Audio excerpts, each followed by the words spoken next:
Magandang gabi. Hindi maganda. It's bad news. Bad news all over. Ang bad news po na naririnig nyo ay tila wala ka na makikitang pag-asa na matutumbok na yung mga may kasalanan. Bakit naman? Si Lacson, pupunain ko si Lacson. Nagsasabi lagi, pupunta siya kung saan ang tinuturo ng ebidensya. Tinuturo na nga ng ebidensya si Bongbong Marcos. Si Romualdez. Si Saldico lang tinitira nyo? Paano naman ang sa likod ni Saldico? Grabe kayo.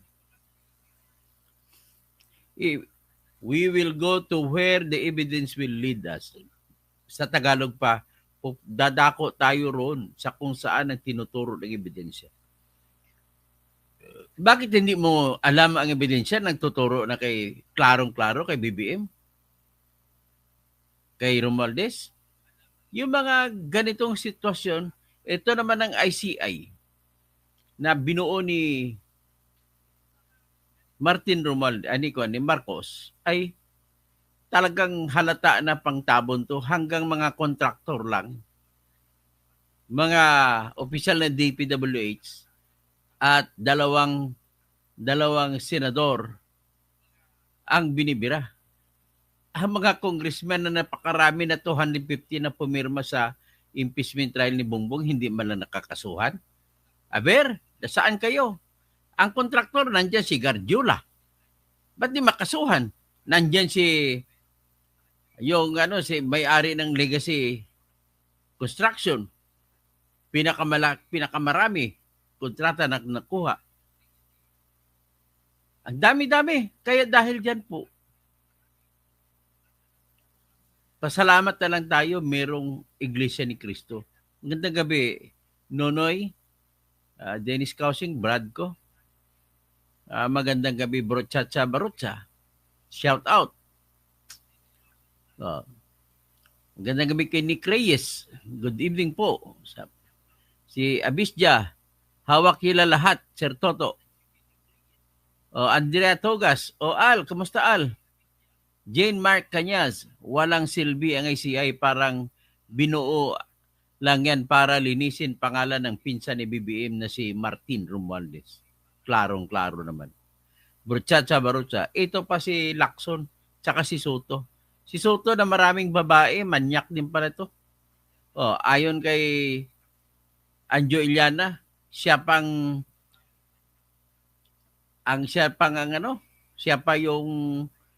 si Anjo Iliana pang taga-lakad sa babae. Marami palang kabit din ito. At baka BBM siya. Alam niya na, nagagalit si Anjo Iliana sa kanya kasi hindi niya inaasikaso yung pag-imbestiga sa flood control project. Si Joaquino, magandang gabi po. From California. Anja Togas. Okay lang dad po, I love you. Okay, I love you Al. Tapos Abisja, kala ko magagaling na abogado si Lorna Capunan, pero bakit pabor siya kay Marcos kumpara sa mga Duterte?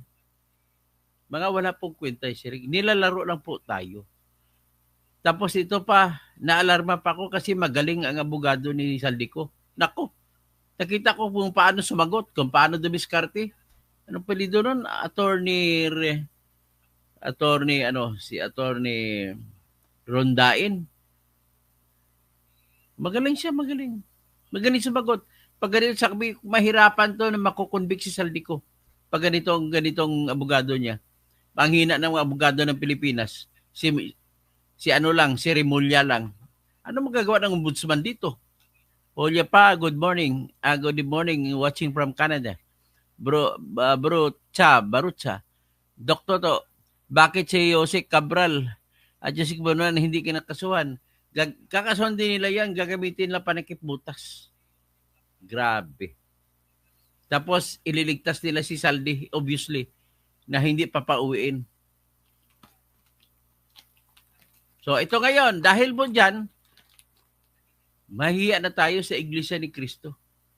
Iglesia ni Cristo na ang kumuha ng trabaho para ipus itong matapos itong mga pagnanakaw dito sa ano. Kaya po ang Iglesia ni Cristo nag-anunsyo na kanina, 3 araw na rally. Ang pagkaintindi ko doon sa EDSA Shrine at saka sa dito sa Luneta Park. Alam mo naman kung mag-rally yan, milyon-milyones yan. So, kaya palakpakan natin ang Iglesia ni Cristo nakatulong sa Pilipinas. Eh sana yung ibang relihiyon sasama na rin. Makipag-join kayo, huwag kayo mag-awayan kung sa patungkol sa relihiyon. Ang Katoliko dapat sumama na rin. This is the time. Inunahan ng Iglesia ni Cristo, suportahan natin. Tanggalin na natin, BBM, resign po ang hinahabol natin. Pag natanggal po kasing ulo ng ahas, wala na rin ang ahas. Ganun po yun. Ang ulo ng ahas ng korupsyon dito ngayon ay si BBM. So ito, nag-anunsyo yung Iglesia ni Cristo. Basahin natin ang anunsyo nila. Mula November 16 hanggang November 18. Ito po. O yan, ulitin nila yung dating rally nito sa mag-rally ito. The activity will be peaceful and orderly public assembly intended to promote transparency and accountability in governance and society, the Iglesia ni Cristo said. INC to hold 3-day rally in Rizal Park at People Power Monument. 2 lugar, naku, matindi ito. For the first time in history, sa mga presidenting iba, hindi nangyari ito. Kay Bongbong lang na presidency nangyari ito.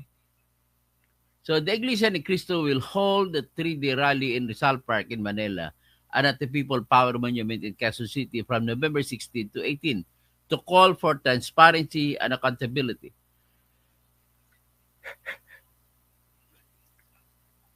A source confirmed the Philippine Star that Executive Director Cecil Lorenzana Romero of the National Parks Development Committee, which manages Rizal Park, approved the INC's request last Thursday, October 30. Cesar Chavez, Chief of Staff of the Manila Mayor Isko Moreno, said they would provide perimeter support for the INC rally. While we know that the INC is very organized whenever it holds a rally, the city government of Manila would be deploying teams to monitor and to provide assistance outside the Rizal Park. The local government would be placing 14 ambulance vehicles around the area. Chavez said that while the INC has been known not to leave garbage behind after the rallies, the city government would still mobilize its Department of Public Service because there might be ambulance vendors outside the rally grounds. The Manila Police District would also be providing security outside the perimeter area, and traffic enforcers would man the flow of vehicles during the 3-day event. In a letter to the Quezon City government, the religious group sought approval and logistical support for what it calls a peaceful rally for transparency. The church expects around 300,000 people to participate in the Quezon City rally daily. Sa Quezon City lang yan. Iba pa yung sa Rizal Park. The activity will be a peaceful and orderly public assembly tended to promote transparency and accountability in governance and society. The group assured the city that the activity will remain compliant with all regulations. INC said it's willing to meet the city officials to finalize preparations for the event. So, yan po. So, meanwhile, ang pulis naman ay nangako na maglalagay sila ng karampatang dami ng pulis na para mag-asikaso at mabigyan ng proteksyon ng lahat ng nagrarally ng mga INC. So sabi ito sa NCRPO, police forces in Metro Manila will be on the highest alert, security alert status to ensure peace and order at the 3-day protest action by religious group Iglesia ni Cristo at the Rizal Park in Manila starting November 16, the Philippine National Police said. Wala kayong problema sa Iglesia ni Cristo kasi mga disente ko mag-rally. Malinis yan kung ano. Pagtapos ng rally, wala. Pati mga dumi, bit-bit na pauwi. Kaya, pero for the first time ito nangyari 3 araw. So magbit-bit sila, anong pagkain, dilit ito nila, kamote. Kung may kanin man siguro, luto na gan. Yung matagalang luto. Yun din mo makikita po yung sinseridad ng simbahang iglesia ni Kristo para makapagtulong sa mamamayan. Habang sila naman ay nagtitimpi lamang po at nagalit na po talaga sila sa mabagal na takbo ng investigasyon at tinabaga halata na mayroong pagtatabon sa mga investigasyon. O ito si Takero, pinakita yung sulat, ayon sa kanya, ang rally daw talaga ay sa totoo lang ay BBM resign ang panawagan ng Iglesia ni Cristo. Yan hindi natin alam. O yung kay Streetwise with Takero Miyamoto, titingnan natin, napakinggan natin. Ay, Takero, iramin ko muna ano mo ha. Iramin ko yung vlog mo.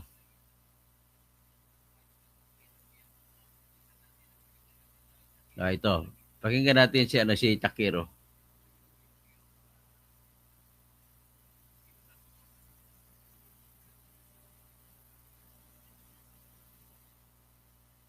Yan.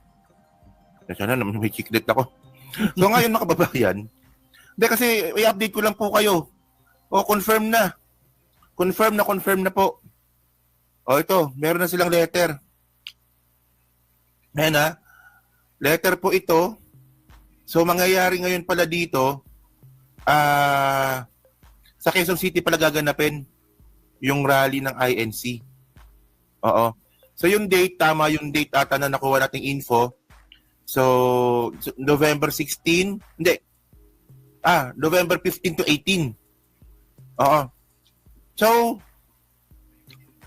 kaya naman pala kumalat to, no, October 28 pa pala yung yung request nila. Kaya pala kumalat na. Oo. So ngayon mga kababayan, no, alam naman po natin yung style ng INC pag may ganito. Nagtatago po sila sa pinaka-motive. So ngayon, ang binabanggit nilang motive dito, takalakihan natin Yung binabanggit nilang motive dito, transparency, diba?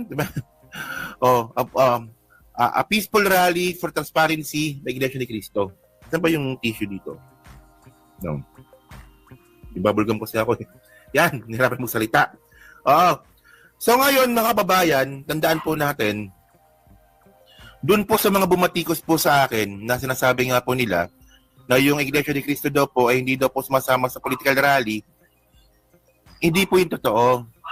Kasi po tandaan po natin, no, nung panahon pa po ni Erap, tanda ko pa po yun, kasama po sila sa rally. Di ba? Sige, hindi, kailangan ko ng confirmation sa sinabi mo. Kaya, salamat po at pag ginamit ko yung mo, para may sabi lang, may confirm na matutuloy talaga ang rally. So, Herbing, sana makapractice ka na, Dr. Toto, on you can defend the defenseless. Anyway, we can defend sa pamamagitan ng pag-call out sa vlog natin. Ako dyan, paninira ang ginagawa niyang Takero Tabatsoy. Noon ba? Maninira ba? Let us listen with a grain of salt. Bigyan natin ng analysehin natin. Leonardo Leonor, bayarin ka rin. Sino tinutukoy nito? Ako ba? Sana kung bayarin ako, meron akong pera na sa ngayon. Mario Bolones, nahuli na daw na Trillanes ang mastermind. Trillanes, traidor po yan. Huwag ka maniwala dyan. Ay, nabimira lang yan. Ang tinitira lang, Duterte lang. Hindi tinitira yung mastermind na si BBM at saka si Romualdez at saka Saldico. Hindi man niya tinitira. Kaya huwag ka maniwala. Kaya kung sinasabi nyo mga membro po kayo kasi ng kulto ni Trillanes, huwag ka maniwala dyan. Sino ba nagpipinan sa kanyang biyahe papunta sa Diheg? Ang laki-laki ng gastos, kalahating milyon lang may ubusin. Remedios Canovas, para kang hindi lawyer, di ba? Imbestiga mo muna, kulong gusto naman yung ano bang salita mo? Ayusin mo na salita mo, Remedios Canovas. Para ka magsalita, hindi ka parang bulol eh. Romel Garcia, magandang gabi po, Dr. Toto. Edgar Nacion, Dr. Toto, good evening po. Bernard Magtibay, 569. Julia Pa, good morning. Watching from Canada. Okay? So, yan po masabi ko. Sino pa? Si Celso Atiliano. Pa-shoutout, Doc, kami dito sa General Trias Cavite. Aba, dumaan ako kanina sa Gentry. Abis niya, akala ko magagaling na abogado si Lorna Kapunan, pero bakit pabor siya kay Marcos? So ito po yung sa aking puntos dito. Ay pasalamat na rin lang ako, Andrea Guico, na mayroong active sa politics ng mga politiko na relihiyon. At pasalamat po ako at ginagawa ng Iglesia ni Cristo yan. Kasi bakit? Kung ang teorya yan, sabihin natin may separation of church and state na nakalagay sa ating konstitusyon. But then the church is built of the people who are Filipinos. Pag titingnan mo ng gobyerno, built of people who are Filipinos also. So, ang interest naman ng lahat ng klaseng simbahan ay magkaroon ng mamamayan na maayos. Na nakatira sa kung pwede pa ng kaligayahan araw-araw at nakatira sa katahimikan. Nakatira sa at least eksakto lang tama-tamang kayamanan para mabuhay ng maayos. Ganon din ang interest ng pamahalaan. So ngayon, para naman mananatili yung pakay para makuha ng simbahan ang pakay nito na magkaroon ng mamamayan na maayos, kailangan proteksyonan nito ang mamamayan na maapektahan sa mga masamang impluwensya sa gobyerno. So, ang pagdadakaw po ay hindi dapat yan kinakalaban ng kahit sinong simbahan yan. Kahit simbahan ng Muslim, simbahan ng Kristiyano, simbahan ng Iglesia ni Cristo, simbahan ng Katoliko, simbahan ng mga Baptist, lahat-lahat po na simbahan ay against sa corruption. So, narinig ko yung mga ganang Katoliko naman, sa pulpito, lagi nagbabanggit ang mga pari laban sa corruption. Alam ko rin sa mga Christian churches na kung tawagin, maliban ng kay Benny Abante, nagbabanggit ng laban sa corruption. Si Benny Abante lang ang pastor na hindi nababanggit ng laban sa corruption. Ay Benny, baka magalit ka ha. Patunayan mo. Ipakita mo dito yung video na nagwawali ka. Nagre-lecture ka sa pulpito. Kaya, Gregory Remolta, hello, idol. Salamat po. Anthony Vilches, Leonardo Leonor, may resibo ka ba? Nabayaran ang host? Wala iyang resibo. Ricardo Florito. Saka wala ka makikita ng maipresenta na tao na magsasabi na magpakita ng resibo na binigyan ako ng pera. Siguro ko sa iyo yan. Okay. So, ngayon, Ricardo Florito, magandang gabi, Sir Toto. Ian Herbing, sana makapag-practice. So, salamat po. So, ito po yung aking Ngayon, tignan natin sa yung mga lalaki, pipiliin natin yung mga malalaking dahilan kung bakit hindi na matiis ng Iglesia ni Cristo na tumayo. Sana sumali ibang simbahan, lalo na yung KOGC ni Kibuloy, kung talagang naniwala siya sa good government, despite the accusation of rape against him, ay ipakita niya. Total, ang membro mo na sa simbahan, iba yun, iba ka naman . Tapos yung mga iba pa na mga simbahan, yung baka yung simbahan mo, Joel, Joel is Lord. Joel, kung gusto nila talaga, patunayan na talagang galit kayo sa mga korupsyon, ay dapat kahit na kinasuhan si Joel Villanueva, ipaglaban ninyo at ipaglaban din ninyo na dapat ay harapin din ni Joel Villanueva ang akusasyon laban sa kanya. Total, tingnan natin, paano makalusot si Joel Villanueva dyan? Ang akusasyon kay Joel Villanueva ay patungkol po sa sinasabi ni Engineer Alcantara na nagbigay siya ng 150 million kay Peng na tauhan ni Joel Villanueva. Yun lamang po ang obligasyon lamang ni Joel Villanueva dyan. Patunayan niya na hindi totoo yun. Ang problema lang, marami na kaming naniniwala na totoo sinasabi ni Henry Alcantara. Si Jingo Estrada din. Patunayan mo, Jingo, na wala ka talaga dyan. Bagay, wala pang ebidensya maliban na lang sa nagsasabi si Roberto Bernardo na nagbigay si Henry Alcantara ng pera kay Roberto Bernardo at para daw yung kay Jinggoy. Pero wala pa tayong nakitang ebidensya na binigyan si Jinggoy direkta. Si Chis Escudero naman, merong isang si Maynard Ngo na sinasabi na bataan din bata rin ni Lisa Marcos ay tumanggap ng pera para kay Chis Escudero. So mga ganun mga bagay, let us put together ourselves. You defend yourselves. Kailangan na po may kaso na itong lahat na ito. Tuloy-tuloy na ang kaso. Bakit hindi natutuloy? At bakit naudlot? Pagkatapos, sabi ni isa pa itong si Ping Lacson nagtatabon eh. Magkano kaya bayad sa kay Ping Lacson mula kay Romualdez? At bakit hanggang kahit si Saldico hindi niya may papatawag? Hindi niya pinapatawag ang dalawang bata ni Saldico. Hanggat sa, alam mo, Ping, naasar ako. Tumigil ang investigasyon ng Blue Ribbon na kunwari ka, marami ka mga kasamang galit sa iyo. Kaya umalis ka. Pero ang katotohanan dyan ay tumutok na kasi nag-umpisa na tumbok na si Saldico at si Romualdez sa testimonya ni Gutesa. Pagkatapos yung tinigil mo na. Bakit hindi yung pinatawag kagad yung si John Paul Estrada na siyang tagabilang ng pera na tinatanggap doon sa bahay ni Saldico at saan si Mark Tiksay? Ba't hindi nyo? Ngayon, ang balita natin, pumunta sa Chile yung isa. Ang isa sa Europe, sumama kay Saldico. So, iyan po ang pinaka-problema kay Ping Lacson. Lahat po ito ay ayaw mangyari na naasar na po yung Iglesia ni Cristo dyan. Kaya pasalamat ako sa Iglesia ni Cristo at ganun po naging desisyon ninyo. Suportahan natin sila kung pwede, sumama rin tayo sa kanila. Kung may time kayo, kahit hindi kayo Iglesia ni Cristo, kahit mga Muslim kayo, sumama kayo. Para lang ipakita natin ang pwersa natin. Samahan natin sila. 3 araw, magbitbit kayo ng kamote. Pagsaing kayo ng kamote, 3 araw kainin ninyo. May bitbit lang kayo tubig.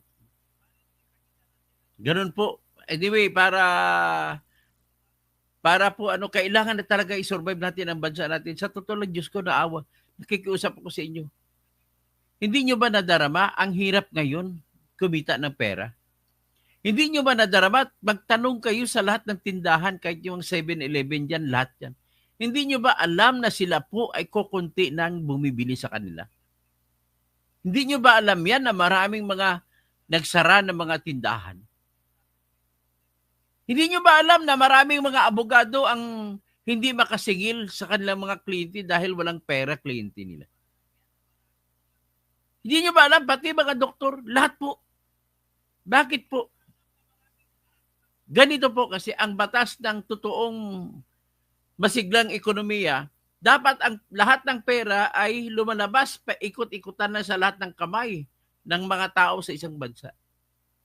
Ngayon, hindi umikot-ikot. Kasi bakit? Andon, sinilid sa kanilang mga kwarto. Bilyon-bilyon tinatago nila. Dinala pa sa ibang bansa. Bakit natin hinayaan na magkaganon na tumakbo si Saldico? Ang tinakbo ni Saldico po, hindi lang po pera niya ang dala niya. Pati pera po para kay Bongbong Marcos, pera para kay Romualdez, tinago nila doon. O sisain natin kung bakit ko sinisisi si Bongbong Marcos. Kung bakit din siya sinisisi ni Kabsat Chavit Singson. Una, siyang presidente. Pangalawa, ang presidente lamang ang makapagbibigay ng go signal para mailabas ang pera panggastos. Pangatlo, ang mga pagkagagastusan ng mga proyekto ay nausisa lahat yan ni BBM nung bago niya pinirmahan ang batas na tinatawag na General Appropriations Act. Alam niya kung ano ang napapaloob ng mga proyekto sa bawat isa, lalo at mga flood control project, lalo na doon sa Ilocos Norte. Kaya ang hamon sa kanya ni Chavit, All right, unahin mo muna yung bakuran mo. Tingnan natin ang mga flood control projects ng mga Diskaya na naglilipana dyan sa Ilocos Norte. At mga proyekto nila ni Sandro Marcos, dalawa ang congressman dyan. Si Sandro Marcos sa 1st District at si Michael Angelo Marcos Barba sa 2nd District. Na-examine ko na po yan, mga iilan yan, nakakita ko napakaraming ghost project. At bakit dito lang tayo tututok sa Bulacan? Bakit dito lang tayo tututok sa Mindoro? Eksaminin na lahat yan mula Apare hanggang Hulo. Eksaminin nyo lahat yan. Ngayon, kawawa. Nakita nyo na kung anong epekto ng bagyo, ng baha. 50 plus na po ang patay ngayon sa Cebu. Matindi po ang baha. Marami pong namatay doon po. Sa sitwasyon na akala nila hindi abutin ng tubig ang kanilang bahay. Nasa loob sila ng bahay nila, hindi sila makatakbo. Nalunod po sila sa tubig. Sa loob ng kanilang mga bahay. Kasi ang mga tubig o maapaw, lampas pa sa bubong ng mga bahay nila. For the first time ever na nangyari yan. Ikaw may flood control sa Ilocos, sa Bulacan, sa Bicol, meron din sa Cebu. O bakit na gano'n ang nangyari?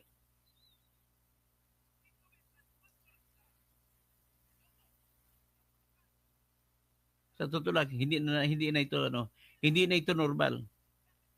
Hindi na ito isang normal na sitwasyon na kung saan magkikriticize lang tayo sa ating Pangulo, mga opisyal niya. Hanggang doon na lang. Ngayon ito, a matter of life and death na. Kasama ito ang nakakadiri dito kasing diri po sa nangyari doon sa Tabuk City, Kalinga. Kung saan ang isang tatay na dating wala ng trabaho sa construction dahil natapos na ang construction, wala siyang pera, mapakain, nagnakaw siya ng gatas para ibigay sa kanyang anak. Nahuli siya sa awa ng hepe ng pulis. Binayaran ng hepe ng pulis ang pera na kapalit o katumbas ng halaga ng gatas na kinuha niya at ipinainom sa anak niya yung gatas. Ang tatay kasi na yun, inabandona siya ng asawa niya, ng kasama niya na iniwan ng bata sa kanya. Wala namang, hindi ko maintindihan. Kumbaga, iyan yung kasama niya na walang lakas na loob na lumaban sa buhay. Iniwan ang kanyang mister. Iniwan ang anak doon. Ay, nakakaiyak yan. Maaari mo mapatay ang tatay dahil nagnakaw. Pero hindi mo matitiis yung batang umiiyak na walang mainom na gatas. Construction worker siya. Ibig sabihin po, nagtatrabaho maramang siya sa mga kontraktor ng DPWH. At dahil natigil na ang kontrata, sinong unang tinamaan? Lahat ng construction workers walang trabaho. Yan pong epekto. Sa pagnanakaw ninyo, wala akong sisindi doon. Bakit hindi inimbestigahan ng ICI, ng Senate Blue Ribbon Committee, ang lahat ng mga congressman, 215 sila pumirma para sa impeachment ni Sara, lahat sila po nakatanggap ng 100 million minimum na flood control projects.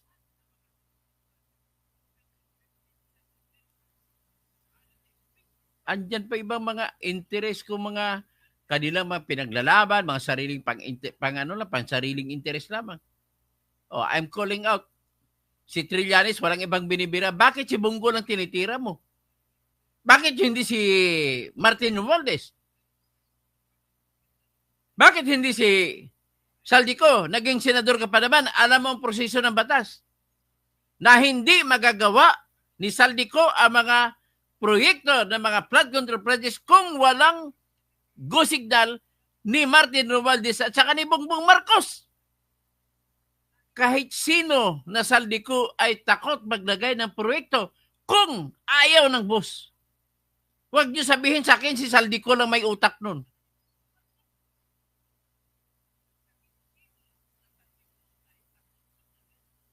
Napunyeta kayo. Salamat tayo. Salamat po sa mga Iglesia ni Cristo. Salamat din ako kasi ang kapatid ng nanay ko, iyon pong abogado, Iglesia ni Cristo din siya, namatay lang. Pero hang buhay pa siya. Siya pong abogado ng Iglesia ni Cristo na mga kasapi ng Iglesia ni Cristo sa Davao City. Namatay na si Attorney Bernardo Catalonia. So, yung mga, ito na po ang ating pinaka-problema. The only way is, thank you sa Iglesia ni Cristo at nabibigyan ng buhay ang laban ng mga taong api. Kasi feeling helpless na kami. Kung kami lang magrarally, kukunti. Inaasahan namin na mapupuno namin sa November 30. At least nandiyan kayo. Tumatapag na naman uli, marami na namang sasali.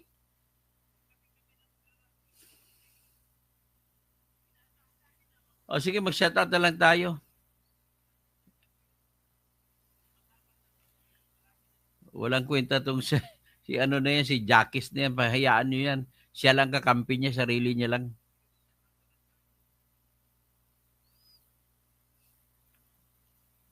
Ay, nako.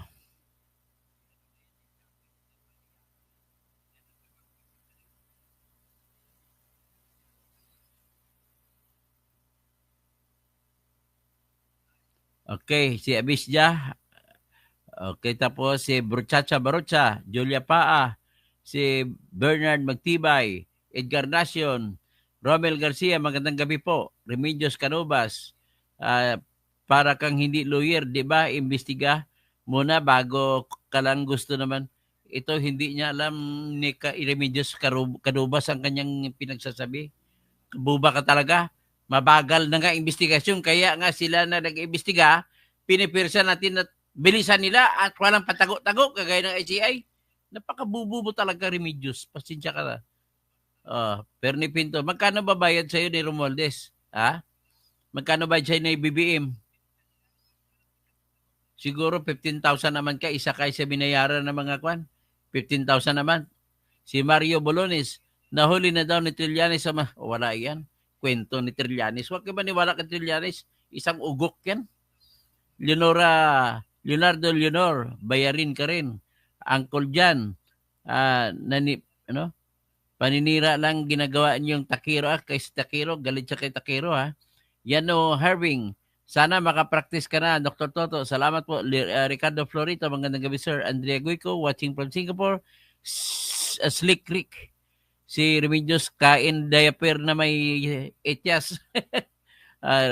Ricardo Florito, para matablan na si BBM sa 3 araw na rally. Dapat matablan na siya. Isuko niya na mag-resign na siya. Anthony Vilches, si Leonardo Dilinor, may resibo ka ba? Nabayaran ang host? Wala silang resibo dyan. Gregorio Revolta, hi, hello po, idol. Chiki, nako, kahit 1 taon kayo mag-rally, kayo at kayo na rin lang dyan, hindi kayo ang magtatagumpay. Ayun, isa itong Chiki na to, troll ito. Troll ni BBM, tsaka troll ni Romualdez. Gerald Calzado, may flood control, bangag, project ba dyan? Gerald Calzado, breaking news, si Bangag, noon, bangag pa rin ngayon. Valerie Serna, Gerald Calzado, hashtag, nasaan si Kim Bunjing, Tambaluslos, Crocs Country, style mo talaga, Gerald Calzado. Shoutout muna sa lahat ng Nashville, Bautista, Intuma. Kaya pala, kayong mga, kayang-kaya nila mag-tour sa safari, whole family. Ayun, nagsutour pa sa safari. Anthony Vilches, takot lang mga yan. Laging sanggalang ang Church of State. Pero si Cardinal Sin, parang gawing hero ng mga dilawan. Kung Church of State ang pag-usapan, mas masahol pa sila. Gerard Kopyas, paano mo nalalaman, panot? Slick Rick, Sabi nga ni Bad na si PBM ang magpaupo kay Tito Sen para magiging Senate President. Sabi ni Bad na isang wala. Hindi ko alam kung ano ibig sabihin, pero siyempre naniwala ako na si BBM ang nagpaupo kay Tito Sen para harangan ang investigasyon, para isara ang Blue Ribbon Committee investigation. Bing Lanceta, good evening sir.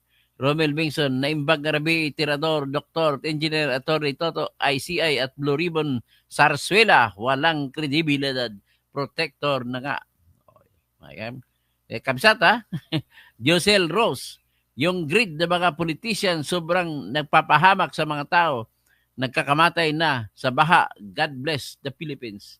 52 na po ang huling bilang na namatay sa Cebu, sa baha sa Cebu City. Jacques Di Mole, hindi mo rin ba alam na ayaw ng military kay Inday Sayad? Sinong military? Depende sa military na tinatanong mo. Ronald Puli, dapat sabay-sabay mag-rally, makaisa para epektibo, magparesent. Dapat samahan natin ng mga hindi iglesia. Sumama tayo. Sa Longga Sakal, sana lahat ng mga matitirong religious sumama na sa rally ng IC dahil lahat ito ay para sa bayan. Anthony Biltis, tama po Toto, biglang tigil ang investigasyon nang lumabas na ang resibo na siniwalat ni Gutesa. Si Gutesa lang nagsasabi ng totoo. Mga putsang ina kayo. Mga punyeta kayo. Si Lacson, punyeta ka Lacson. Oh. Romel Bingson, long live Tirador, Toto Kausing. Slick Rick, isang sigaw nga dyan. Jacques, Marcos Susain! Kinowe, hello, Jacques Di Mole, hindi mo ba alam na hindi ay sinapabagsak sa gobyerno ni BBM? Marcos Susain! Kinowe, watching from Norway. Okay. Gregory Remolta, kahit alam na ng taong bayan na grabe na ang korupsyon nangyari dyan sa Pilipinas, ang kulang dyan sa atin ay ang pagkakaisa. Doktor, tama. Hindi tayo magkakaisa kasi meron tayong mga Pilipino kagaya ni Jacques Di Mole na walang kwenta. Ay, nako, isa itong traidor sa bayan. Kaya gugugo ka Toto, Slick Rick. Si Jacques pala isang loyalista nga. Pixie, si Toto naman parang hindi naging anti-Duterte.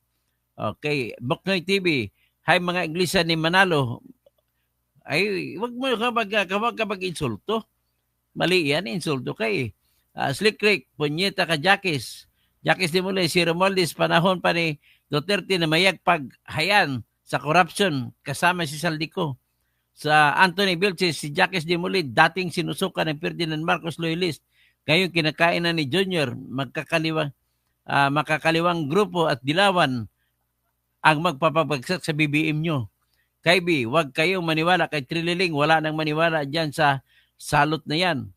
Pixie, magkano kaya natanggap ni Manalo? Jacques Di Mole, hindi mo na kailangan mapatanggapan niya si Manalo, mayaman na ang iglesia sa kanilang kadasimba lang, bigay lang ng ikapo. Sobra-sobra na. Jacques Di Mole, di ba? Rapi Tolpo, alias Pulandit, hello. Romel Bingson, huli na sana si Saldico dahil sinabi na niya na hindi siya mastermind.